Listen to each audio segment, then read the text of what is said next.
Okay, here's the thing. I got your plan open in X8. There's only so much you can do with the auto roof generator with just settings alone. So you got to, what I look for from the auto roof generator is to get fairly close, and you have. Let's move around.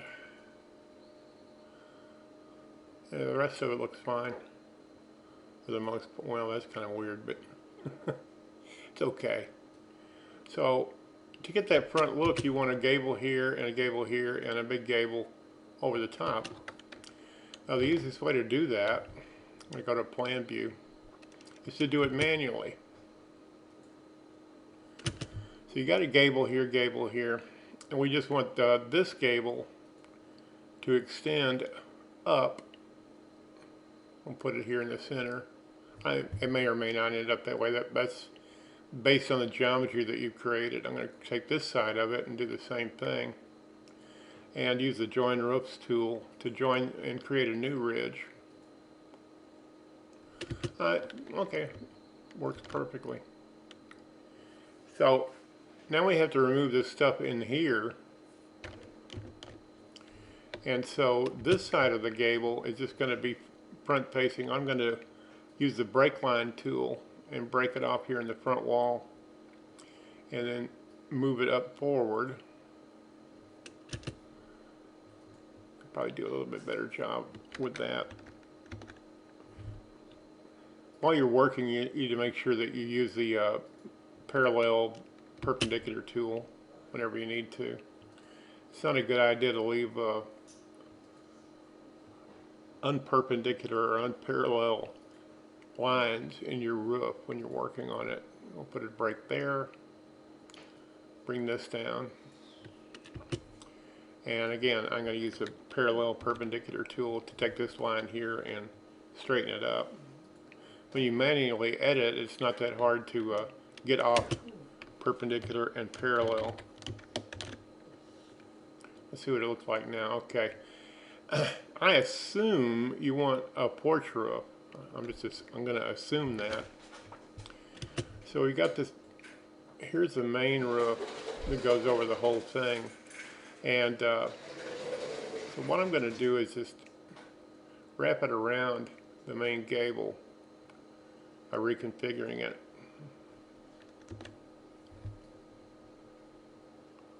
Kind of like that.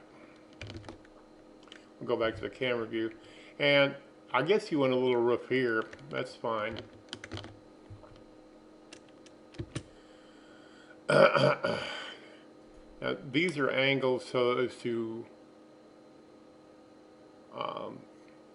tie into a roof that's no longer there. So I'm going to just perpendicular those ends. And well, I messed it up. Let's see, I need to yeah, okay, get that line and straighten it out. It's not that hard to do. But throw them out of parallel. Okay, now to finish up, now this area is covered now by the main roof. So what I'm going to do, now I don't know exactly what you had in mind, but I'm going to draw a manual roof plane right here. You can see it's coming in at the default line. I didn't draw it straight. I'm going to delete that one. You need to carefully do these and not leave one in there that's catawampus. That's Texan for off parallel or perpendicular. So where's the? There it is. I need to draw it. I'm going to draw it over here, so I get it right on the edge of the framing. We want it over the wall top. Now that I got it drawn, I'm going to drag it over here, and just so it covers the porch, and we'll drag the ridge down along in there. Let's see what that looks like. Yeah, it's kind of what I had in mind.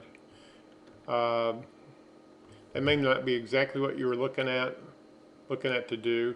The other bric-a-brac for the front of the house you can make with symbols for the columns and so forth.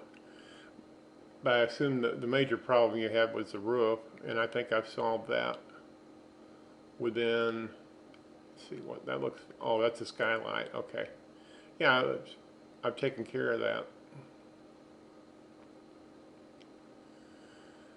So get it close with the auto roof generator, and then just come in and manually edit it to the final result that you want for the house, okay? Thank you.